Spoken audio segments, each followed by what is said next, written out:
So, welcome to Rage Quit. It's going to be the new Happening Nerd podcast. My name's Pete Kane, and I got here with me. I'm Chris Ewan. There you go. I'm the pundit for Guildball in the Charleston area of South Carolina. So, in Charleston, we've been going pretty heavy on Guildball because it's a new game that we've been playing probably for about 9 to 10 months now. And you're welcome. Yeah, it's Chris's fault. It's a really clean game. I've learned to like it. So what we're going to do is we're just going to do a quick, the agenda, if you will, for the podcast. We'll do a quick introduction of who we are. Then we want to talk about the new union event because that's the new hotness about to start up this week. And then finally after that we'll go into why the butchers aren't as terrible as people think they are. And then we'll just kind of do some end of the podcast stuff. So, Chris, you want to start with you? Just kind of, who is Chris Ewan? I'm a gamer. I've gotten into gaming within the past few years. I've really enjoyed it. The reason why I got into Guildball is I like the idea of a tight, concise game that didn't have a monster buy-in point. And so I figured, instead of me having to worry about a whole army and painting a whole army, and I do play other games like War Machine where there are these big expansive armies, and 40k. But the Guildball, I like the aesthetic of the models, I like the buy-in point on the models, I like the tightness of the game, the simplicity of the game. I really think a lot of those things are going great for it. Okay. And like I said, my name's Pete. I've been doing tabletop gaming pretty much since the late 90s. I started off with 40k, got into War Machine. Played that for a while. Actually was the pundit for War Machine until they shut that program down. And then... Yeah, thanks a lot, Privateer Press. Yeah, thanks for that. And yeah, that was great. Anyways, and now I'm kind of like Chris's assistant pundit. I run a lot of our events, help him out because I tend to have some more free time than Chris, especially in the summers, being that I'm a teacher. So, why are we looking to do this, Chris, before we get into this new union event? Like, why did we want to do this podcast? Just so the viewers kind of know where we're coming from. Yeah, well, I think there are a lot of great games out there that need a little bit more attention. And so we'll get into, some games that we're looking at playing in the future too. But the reason why we wanted to specifically talk about Guildball is Guildball is a great example of a game that, because it's a little bit smaller, there are individuals and voices and podcasts that can really influence the entire meta of even a nation. And so we've listened to some of these podcasts, and while the people on those podcasts make good points, and there are definitely some great reasons for why they play the way they do or why their metas are the way that they are, we see things a little bit differently down here. So pretty much you're telling us that Chicago doesn't rule our meta. Yep, that's exactly what I'm saying. In the immortal words of Andre 3000, the South has something to say. Yeah, we do a little different in the South. And those of you that don't know us, we game a lot in Charleston, and we also game with Atlanta, and we'll go up to North Carolina. So we do a lot of gaming down here in the South, and we definitely want to make sure that it's represented well. So with that being said, you want to kind of lead us into this new union shenanigans going in. Yeah, so we're actually about to start the Union in Chains big narrative event that Steamforge is doing. We're doing this simultaneously, basically during the same weeks, and I don't know if we had planned that on purpose. Not really. But during the same weeks of our big escalation league, we're trying to really build up Guildball in the area, and we've already got a pretty strong group. Yeah, and those of you that don't know, I mean, down in Charleston, we probably got close to like 20 players. I'd say they don't always show up, but I mean, we have probably a solid 10 players that show up most of the time. And then we have another 10 that are just, trying to get in the game, have some fun with it. So, I mean, we got a good meta going on. Well, our big league had 19. 19 players. Yeah. And so that's pretty impressive when you have to play regularly in a big league. Because one of the complaints I hear about Guildball is that it seems like every city has about 4 Guildball players. Yeah. So whereas we have a pretty solid group of guys that come out. Yeah. And the other thing that's really nice is it's guys of varying skill levels. So I think that for a meta to be healthy, it can't just be, well, go in there and swim with the sharks, and if you're brand new, you're just going to get stomped out. I think that... like I got accused of yesterday. Yeah. I think that it's important that you have a variety of individuals, and especially as you're trying to build a meta, that you're encouraging players to play with people that are commensurate to their skill level so they can feel a challenge and still grow and feel like they have success. I think that it's a mistake in most mini war games, or miniatures games, I should say, to believe that, well, the best way for you to know what it's like is to get stomped out and you're going to have all these gotcha moments. That's not the type of thing that really attracts players. That's like playing War Machine. Yeah. I'd say War Machine is one of the hardest games to get a new player to get into, just because of the high buy-in and then just how there are so many gotcha moments. Just because of how many warcasters and feats and different units there are. Well, I know that when I want to, spend my free time, when I Chris want to walk away. Wants to donate his money, he plays in a War Machine tournament. Yeah, I don't want to. I don't want to feel like I'm donating my money, and I don't want to feel that the end of my day is me saying, "Well, shit." So, I don't think that there's anybody that looks for a game with lots of gotcha moments as something that they are enjoying getting and into. I'll just say, just because of the title of the podcast is Rage Quit, Wire. I've seen Chris rage quit in War Machine, but not so much in Guildball. Less gotcha moments. There was a good reason for that. Yeah. So back to what we were talking about, though, with the Union event, and we're running it simultaneous with our Escalation League. I don't know, for those that don't know, you just want to kind of summarize what the Union event is, like what's the background? Yeah, so this is the second year that Steamforge has done one of these Union events, one of these which you did the narrative other one, right? events. I actually didn't. The other narrative event I got into right toward the end, and so I really didn't influence it much, although I did read and pay attention to what was going on. So this is my first one, and I'm really excited for it. The last one was a Butcher's Civil War event, and so, as many Guildball players know, it released the Brisket 3 version, captain version of that model. Trisket, seasoned brisket, the delicious one. So we now got her out of this narrative event, and so I think that what the tease is that in this Union and Chains event, they're teasing the release of a new model. Recently, and I forget exactly when, Steamforge teased these brand new Union models that look fantastic. The alternate sculpts that aren't released for anything yet. Yeah, and so I got really excited when I saw them, and everyone told me that, well, they're not releasing those, and I was like, you want to bet? Yeah. And now they're going to be releasing at least one of them for sure, although I anticipate that they're going to release all of them eventually. I mean, looking at it, the Holy Rollers basically have come into the Union Guild they initially came in to monitor what the usurper there, Rage, was doing, right? Because he's doing some crazy stuff. Yep. And the church basically came in to monitor it, and now the church is pulling the trigger. They're saying, like, yeah, we're going to clean this up and we're taking control of it, is what it sounds like. Yeah, and I'm interested to see how that goes. It seems like a lot of these guilds are moving toward being able to play completely internally, meaning only the models from the guild are all you need. And so I wonder how that's going to affect the Union as a whole. I wonder if they're going to branch it to where those Solthesian religious models kind of take over, maybe like Cephalix in the Mercenaries for War Machine, if any of you get that reference. So do you think that this is kind of spelling the end of using Union models in other guilds?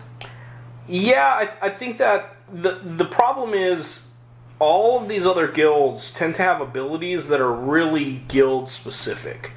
I know we're going to talk about the Butchers a little later, but Ox's auras, for instance, are a really good example where it's a guild specific ability. Tapper is a really good example of that commanding aura being something that's a guild-specific ability. And so you're almost taking this net loss, even though you like what a model might do, you're taking a little bit of a loss when you're intentionally putting a model on the board that doesn't synergize as well with your guild. And so I think we're going to see a shift away from that. We'll wait and see what Privateer Press does, or Steamforge does. Yeah, I mean, so what's happening is that, to me, it seems like there's a mass exodus. Like, the players that don't want to join the church and the union, I think that's what we're going to be fighting over in these new, I think they're going to be veteran models. And, convert or die. Yeah, convert or die is kind of like the idea I get to. So the fishermen and the butchers are fighting over Gutter. So what do you think about that one? Do you really want to see Gutter as a butcher? I would love to see Gutter as a butcher. Again, my hesitation would be that she doesn't have a lot of the synergy with... Well, I think these vet models will be butcher. Like, if the butchers win, I think she'll be a butcher model. Oh, then for sure. Yeah, she kind of does what Vet Ox does in the sense that she can kind of pull models in, but I like the idea of having a little bit more ability to move around your opponent's models within the butchers. That's not something that they do great. I like the additional reach. I feel that the butchers definitely hurt for reach. See, depending on the matchup. I don't know how she would look in a fisherman's team. I don't know what a Gutter model would look like, because I don't think they would make her a high damage model like she is currently. I think they would kind of somehow modify her to be in that scoring lineup somehow. I don't know. I'm not sure how it would work with her. I don't know that she's going to have as much damage output as the rest of the butchers. I would guess, and this is a prediction that I'm just coming up with as we're sitting here talking, and I've never mentioned it to you before, but I would guess that the way they're going to do this is they'll release those models sort of like Lucky or Compound, where they're these dual models created for that guild. And so I would imagine that she'll probably be high output for the fishermen and lower output comparative to other butchers, but a great control piece for the butchers, and not as good of a control piece for the fishermen, but higher output damage. So do you think then, no matter what happens, each guild is going to have access to this, or do you think it's like, hey, if this side wins, they only have it? I hope it's if this side wins, they only have it. See, that's the way I'm interpreting this, is it's a battle for it.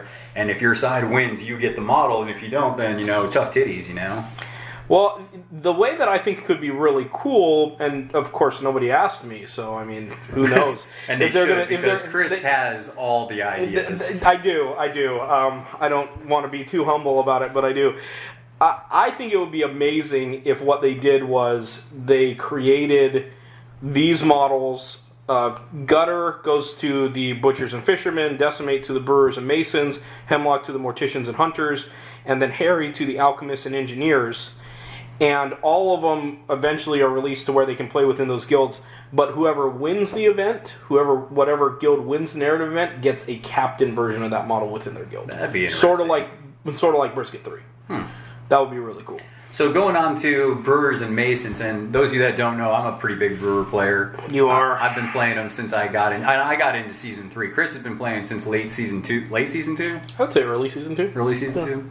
And he got me into it hard, like in January, and I bought into it because I love the mechanics so much. But so as a brewer player, Decimate's really interesting for me, just because right now she's a pretty cool model. She puts out some decent damage, and if she was a brewer, I think that she could put out some really ridiculous damage, especially under like Commanding Aura. Commanding Aura would be really awesome to see a Decimate model just slash and dash. Yeah, and I think the same thing for the Masons. I think that's something that they could use, because now they have these kind of slow, heavy-hitting models, or they have these fast-scoring models.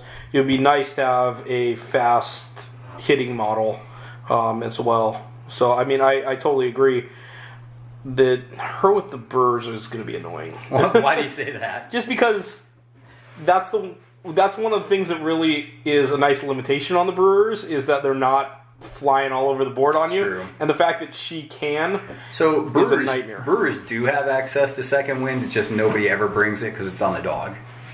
Nobody ever brings quaff, so you don't ever see second wind being cooked off. Well, and part of people never bring the dog is not a lot of people bring Esters. They don't think that she has a lot of value. Well, it's not even just that. It's just the cat has so much value. That cat has won me so many games. I don't even want to tell you. But the cat is an auto include with Tapper, whereas if you're running Esters, the cat doesn't do much. There's a better argument for the dog. The problem is it's so heavily weighted toward Tapper. Yeah, I agree. I tend to notice. I agree.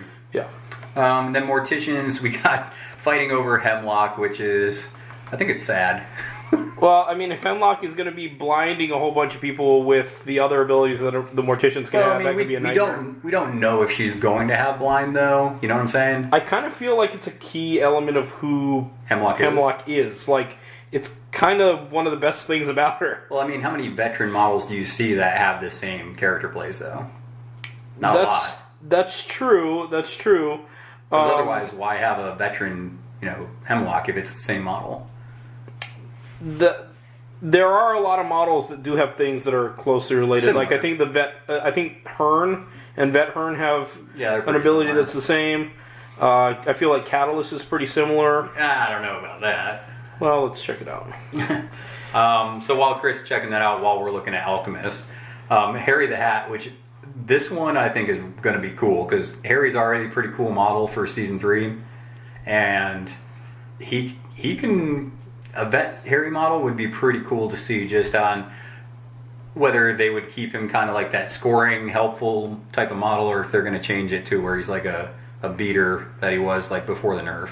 So yeah, they kind of have to change him to be that beater. By the way, I did look up Catalyst. Like Catalyst, both the Intensify and the external combustion kind of have some similar effects. Like it's not they didn't. I don't feel like they changed that model that much. I feel like the playbooks are besides the witness pretty similar. Yeah, the heroic play is nice, but both of them are like damaging themselves and that sort of thing. So I feel like there actually is a lot of the vet versions that are pretty reflective of the. One thing I think they did do a good job of doing though with this is pairing up who you're fighting against. And I know you don't have to fight against the guild that you're competing against, but I love that they put like fishermen against butchers, masons against brewers. The morticians and hunters one kind of goes back to the season 2 like finale, and then where Gast got destroyed by the bear. Spoiler alert, sorry. And then the engineers fighting over Harry with the engineers and the alchemist is pretty cool too.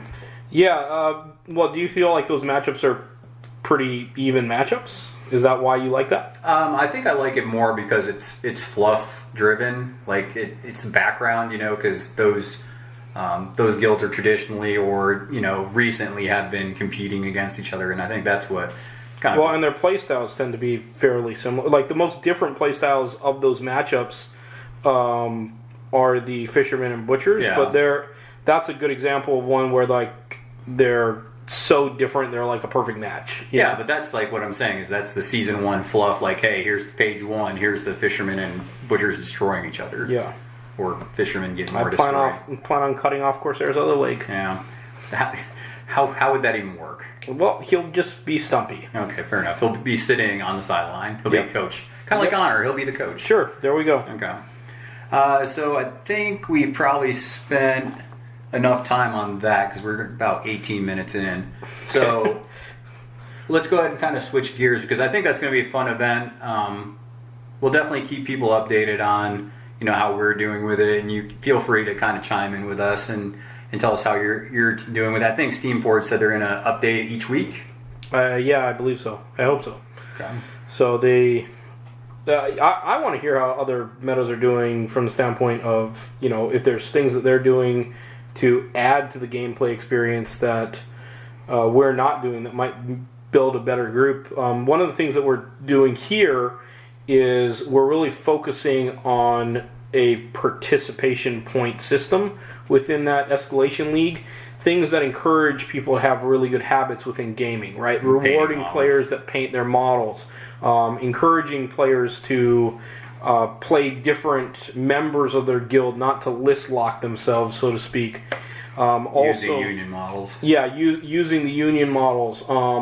Encouraging players to not... The one thing that I really despised about the big league was the idea that people could just tank and get rewarded for that. Yeah. And so in our league, what we're going to reward is if somebody wins, I think, like 30% of their games. To where, like, even those bottom players are still kind of stretching themselves to try and win. And I think it'll make it more competitive. But, you know, those types of things that painting, playing with different models, knowing your guild better, they're all things that I think help build a stronger meta and a better experience for everyone that's there, and attracts new players. And so I would be interested to hear what other metas are doing to try and build up their metas through this Escalation League. Yeah, so those of you that aren't aware of how you participate in the event that Steamforged is doing for this Union and Chains, basically what you do is you register on their forums, Steamforged, and then you choose one of the avatars for the guild that you're supporting, and then inside that guild forum, you basically play a game of Guildball, and you write a match headline, like, for example, Shark Scuff Shot, Butchers Capitalize, and then they recommend you put pictures in there, at least 3, just because they're going to go back and verify the games after the whole Union and Chains thing is done. And if it looks like you're just putting a bunch of BS out there, they're not going to count that. So if you want your games to count for your guild, just take a couple pictures with your phone, upload it to, you know, the old internet machine, and get your guild the model. And the other thing that I would encourage people to do is play different matchups, like... So that way when they're going through, I would imagine that if they see somebody that just constantly is posting very similar pictures of the exact same game and trying to stretch it out, they're not going to probably count that. So, I mean, I'm looking at intentionally playing a game with someone and then playing a different guild and then playing somebody else, you know, so that there's a little bit more variety that way. And it'll be more fun for me. So one thing that, and I saw this on, I think it was the Guildball support page on Facebook. They posted an article for those of you that hadn't seen it, and it was after the WTC because the World Championship, Team Championship just finished up and Germany won. I think our best U.S. team got 4th, and that's the Chicago meta. So at least they kind of represented their. So hold on. The words of Ricky Bobby: if you're not first, you're last. Hold on. Don't jump the gun on it now. The late great Ricky Bobby.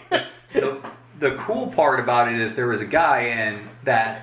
They wrote an article about a guy that plays Ox instead of Flay, and I think he did it in every round in the tournament, and he also played Shank in that WTC, and I think he won all of his games. I mean, you can correct me if I'm wrong. He won every game until his last one, okay. So he went 4-1. So his name is Greg Day. And if you ask anybody but Chris over here, and apparently people in Europe play Shank a lot too, or at least relatively amount. If you ask anybody in the United States, they're going to tell you Shank's garbage and you might as well throw him in a fire, you know. So this article, and I'm going to let Chris talk about this because the Butchers are his baby. I do love my Butchers. Is question mark. So I'm going to let him talk about it because he knows more about the Butchers than I do. But it was really pleasantly surprising to me to hear, you know, how well somebody can do with Ox and Shank. So I'm going to let Chris, if you want to talk about the article a little bit. Yeah, so Midwest Wargaming, shout out to them. They did a great article. They kind of capitalized on this moment to interview Greg Day. He didn't just play Ox each game. He took a list that only had Ox. And so that's what a lot of people aren't getting is he list locked himself into Ox because he has that much confidence. And if you listen to, and what's funny about this is I know you don't listen to the worst Guildball podcast there, Chris, but I listened to it before the WTC, and they were criticizing, like, why would you only bring Ox? Why would you list lock? I could see people doing Filet only, but why would you do Ox only? Like, they were really surprised by that. Yeah, I love Ox. I've loved Ox for a while. I disagree with most Butchers players. A lot of them really love Filet. And I understand what the appeal at face value is, right? They see a model that can do a lot of damage. They see a model that can, get a lot of movement. I understand why Filet is attractive. But I'm a big believer in Ox. I would be don't get me wrong, I'm going to take both captains because there are definitely matchups for Filet that are great, but I believe in Ox enough to where if somebody said choose just one, I would just be choosing Ox. I feel like Ox is someone that's going to be like maybe like a LeBron James type, to where he's able to distribute as well. And Filet is more of a Kobe Bryant type player where all the attention has to be on her. And so, I don't mean to put a sports reference in there that's going to make people jump to their fanhoods and lose the forest through the trees, so to speak. But the idea that Ox is, to me, one of the ultimate team players, that he's able to make everybody else on the field that much better, is very, very attractive to me. I love Ox's auras. They're free. They just sit out there. Like you just get to take advantage of them as long as you know how to place your models. It's like a free, basically, tooled up. Yeah, well, and especially on the legendary play, it's like you're double stacking tooled up, and it's a super version because you take the armor out. So imagine if, for free, you can put a double tooled up on all of your models and anatomical precision. That's what Ox is able to do for his whole team. And one of the reasons why I mentioned earlier the idea of a self-contained guild and not really taking union models. I don't ever want to take a union model that isn't able to benefit from that. I mean, he turns models that aren't designed to be melee heavy hitters into really serious threats for damage, especially on his legendary turn. Models like Shank, like Meat Hook, that have 6 tack. So, I mean, they're already heavy tack-wise, and they're going to benefit from additional damage and anatomical precision. That becomes very, very attractive. Yeah, and those of you that haven't looked at Shank, and a lot of people don't like it because he's only a 2/3 now, but I mean, he has 2 damage on 2, so I mean, on the legendary turn for Ox, that becomes 4 damage. Yep. He has a 3 on 4, so I mean, that's 5 damage under the legendary turn. So I mean, Shank puts out a good amount of damage when he's buddied up with Ox. Yeah. And the nice thing is he can kind of reach everything. Like his Shanks, and this is, I'm going to kind of transition here, but they play so well together, and I think this is what Greg Day saw, and what I've seen for a long time, is I feel like they are a great pairing.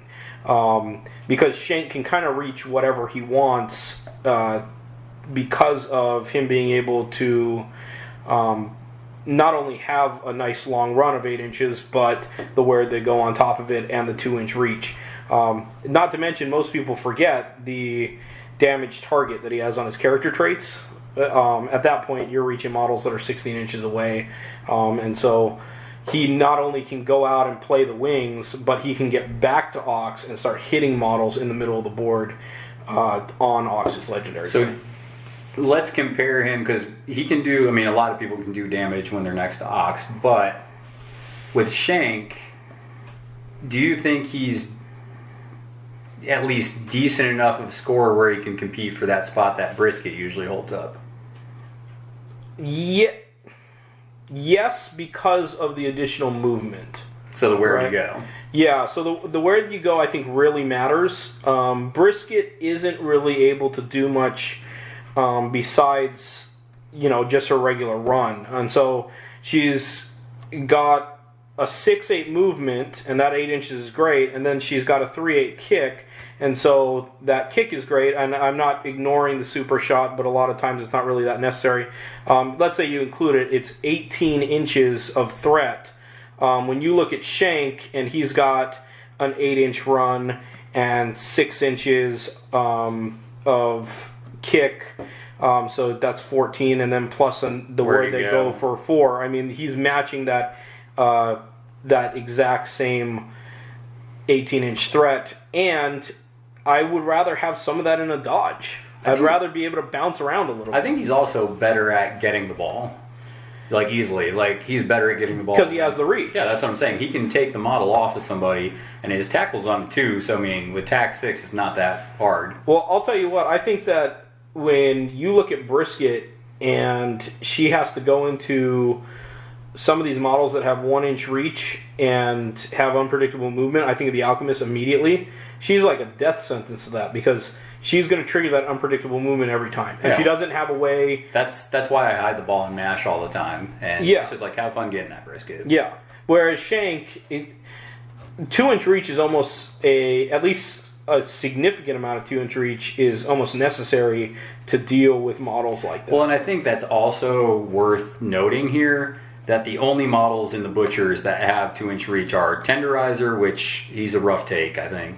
Well, just because he's so far back all the time. Well, not just that, but he brings one influence, right? He's not a good battery. That's another issue. And then, so then Shank has 2, Ox 2 has 2-inch reach, and then besides that, you're looking at Boar, and that's it.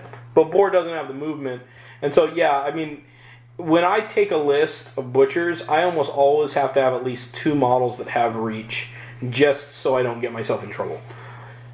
Well, I mean, that 2-inch reach is a big deal. Even if, some people don't think about it, just the fact that you can go up to a 1-inch model reach, that has 1-inch reach, and basically with 2 inches, you're not scared of them retaliating whatsoever. You're just walking up and doing whatever you want to do. Yeah. Which is why some of this 3-inch reach stuff coming out is very interesting, but we'll talk about that another time. So, what would be your argument to a new player trying to encourage them to play Ox instead of Filet? I think for a new player... what's the benefits and the drawback? Yeah. So, for a new player... Well, one, I think that a lot of people play Filet in a way that isn't how she was designed. I think a lot of people take Filet and they see that high tack, they see that she can do the damage and the bleed, and they say, great, I'm going to take this model and I'm going to shoot her out like a missile with all that movement and beat up other models. And then die.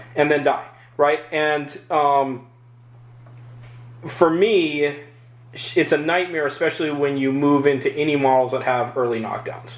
Right, so a lot of brewers and farmers. Brewers, farmers, the list can go on. Corsair, her 5 defense sounds great until you get her knocked down, and then she's wiped off the board very easily. That sexy knockdown on 1 that Grange has that you've been crying so much about. Yeah, that's a pain. Okay, anyway. So Filet is a good example of a model that looks really appealing, but in the end, I think that Ox is the better player. And one, I would encourage new players to play Ox because it's going to feel like they can just do so much more damage, right? And anybody that picks up the Butchers, they want to do damage. That's why they play them. Nobody picks up the Butchers and says, well, I want to see if I can dabble in this scoring thing. That's not the aesthetic of the models. It's not what they're built to do. It's not what they do. I feel like it teaches a new player how to have synergy with the other models in the guild by having them to kind of balance out, keeping them around Ox. And I feel like Ox makes the rest of that team stronger and people are going to have a better experience. So what's the drawback with Ox as a captain? Like, what are some of the pitfalls that you kind of have to be kind of cautious about? Well, I don't think it's so much about Ox as a captain as much as it is about the Butchers, right? Like, the Butchers, they are this a glass cannon, so to speak. They're not that difficult to take out. The one thing that I do think, and the other issue is, Butchers do have a weakness for 2-inch reach.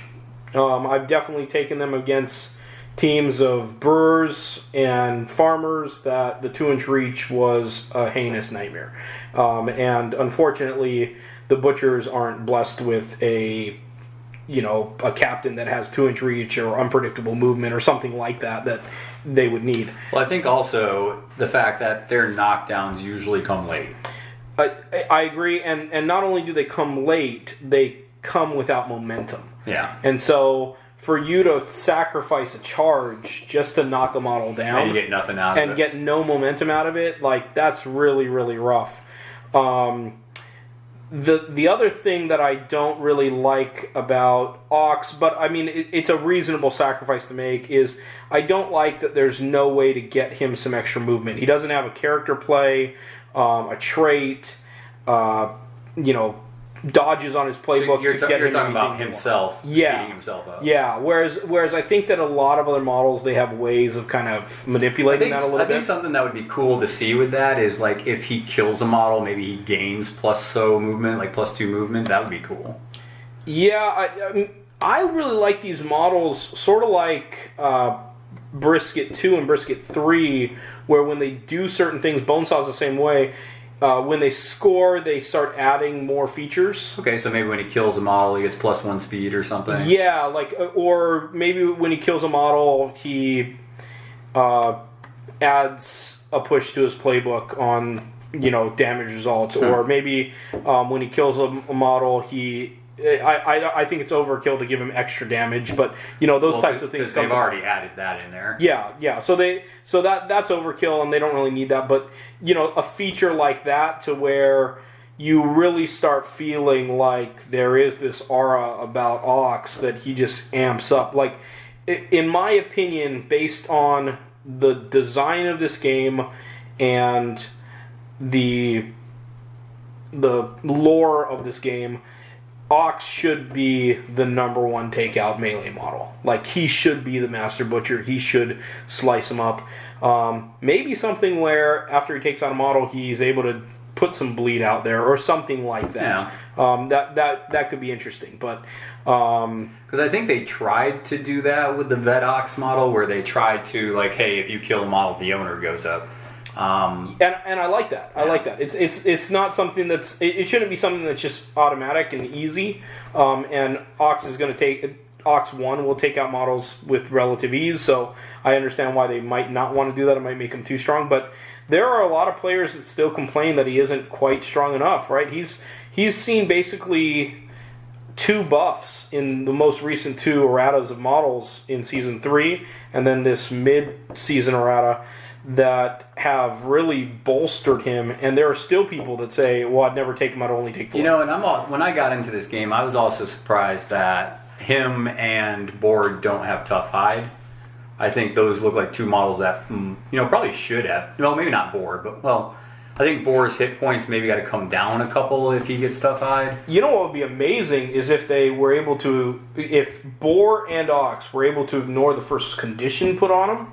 That doesn't seem like it's a big deal, but that would be huge. If you could go into, a snare or knockdown, a snare, a knockdown, something like that. I mean, imagine if they went into these 2-inch reach models like the Brewers or the Farmers have, and they just didn't get knocked down right away. That would make them a lot more competitive. I don't think the Butchers might be one of the few guilds that don't have a character that gets rid of, like, conditions well. You know what I'm saying? Like, other guilds, they'll have, like, Hemlock does it, Harmony does it, where they can clear conditions with a character play. Well, don't even the Brewers have that? Oh, yeah, Esther's has it. She can just sing it away.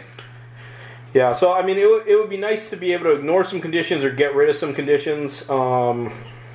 Maybe I should start, playing this narratively and petitioning for Hemlock so that I can drop some conditions. So I think we're going to kind of end that segment there and kind of move on to the end of this, because we talked about this. We're going to try to keep these podcasts to like 45 minutes, just because I think that's kind of like that sweet spot. Yeah, like a commute to work. Yeah, like driving to work. So looking forward here, what are some things that you're kind of excited about game-wise to try, or events that you're interested in going to, or anything else like that? Yeah, well, there's a really exciting one this next weekend. So we're recording this, and it's the 7th right now, is that right? Yeah, so what's Saturday? So next Saturday... That's the 14th of October. Yeah. So the 14th of October, the Borderlands shop up in Greenville is hosting the Dojo group. The Dojo group, and shout out to those guys. They've been great. We've been able to play in a lot of tournaments with them recently. They're hosting the Honest Land Hoedown, which is their launch event for their farmers. I hear they're going to have like 20 people there. They've got some awesome prize support from various other groups and accessory companies. So I'm really excited for it. I think it'll be a great event, and It's a little bit of a drive, but well worth that drive. Other than that, I mean, upcoming events, we've got this narrative campaign, which is going to take up a lot of our time, a few weeks, and the Escalation League.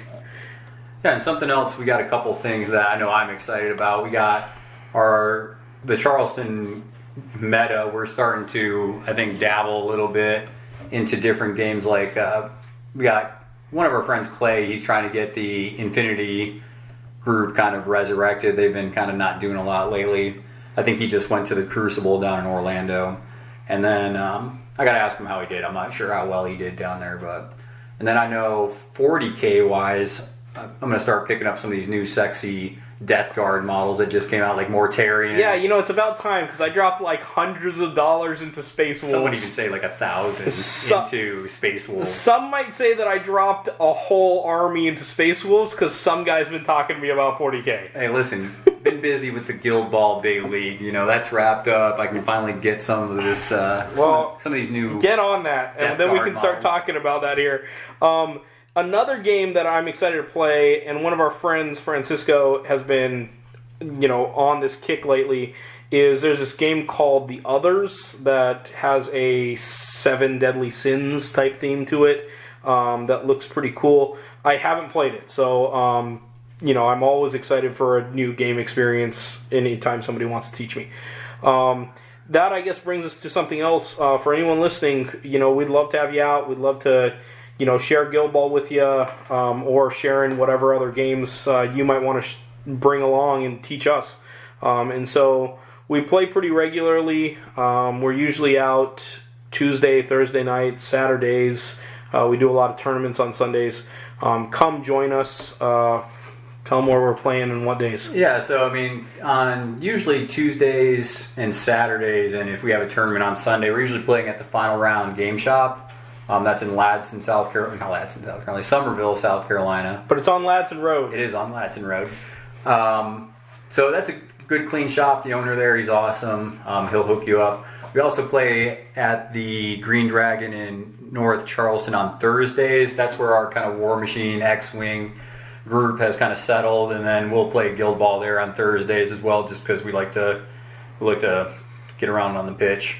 Yep.